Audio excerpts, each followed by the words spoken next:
happened to me last year. When I was living in a small town in upstate New York, two-story family home near a patch of woods with a basement and a fence in the back. I've kept this to myself until now, but I think it's time I share what happened, just in case someone else might have gone through something similar. I was home by myself while my wife was away on a business trip. Our golden retriever, Bailey, normally alerts me if someone is nearby. But that weekend, Bailey fell ill. I was up all hours looking after him. That's when I noticed something was off. It started with small noises, a tapping at the window, a rustling outside, a fleeting shadow under the corner street lamp. I ignored them at first, thinking I was overtired. Then I noticed the back fence gate was slowly opening, although I hadn't opened it in months. The following nights, I began to find the back door slightly ajar, even after I locked it. I tried adding a new lock. I called the police, but there were no suspects, just a growing feeling that someone was watching me. The turning point came at 3 a.m. when I heard Bailey growling quietly in his basket, staring toward the basement. I turned on the basement light, slowly opened the basement door, and saw something dart away into the corner, something human-shaped, hunched with piercing yellow eyes. I turned and locked the basement,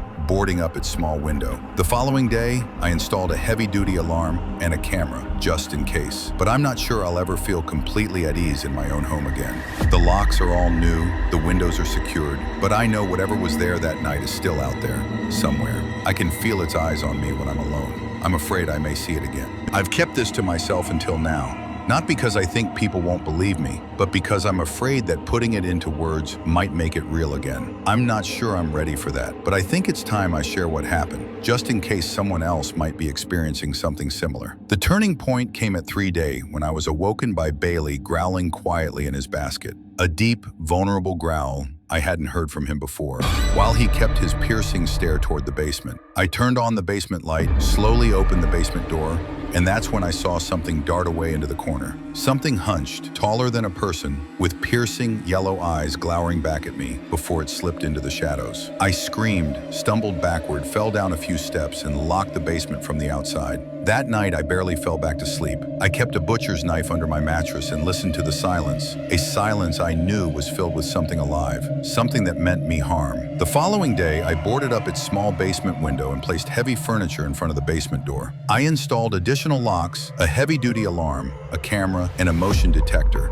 But none of that feels sufficient. Whenever the clock reaches 3 I wake up in a cold sweat, straining my ears for the slight clicking of the fence gate or the padding of heavy feet just outside. I know whatever is there is patient. I know it's waiting, and I'm afraid that I may soon see its face again. I'm not sure I'll ever feel completely safe in my own home again. The locks are all new, heavy-duty fortified. The windows are secured. I've put up additional cameras, and I even tried adding motion detectors. But I know whatever was there that night is still out there, somewhere. I can feel its piercing stare through the glass, a pressure that settles over me when I'm alone.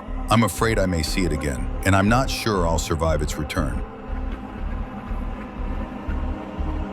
It happened 2 years ago, just after I finished renovating my first home, a small Victorian place on the outskirts of town. I thought I was going to start a new chapter in my life, but instead, I stumbled into something I can't explain. I've kept this to myself until now, not because I think people wouldn't believe me, but because I'm afraid that by putting it into words, I might somehow invite whatever it is back into my home. I was home alone while renovating my new Victorian.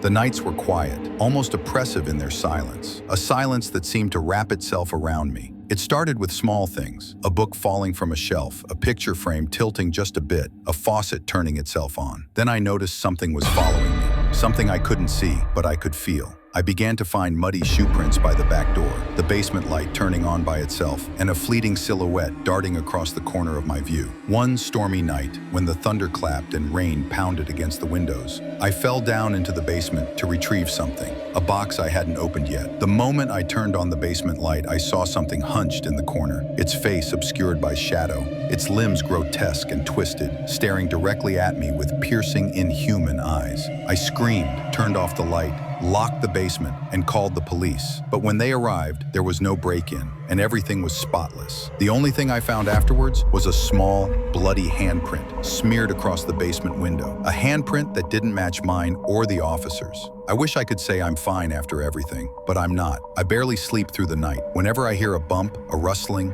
or something that might be a voice, I'm paralyzed by fear, wondering if it's come back for me. The worst part is, I'm not sure it ever really left.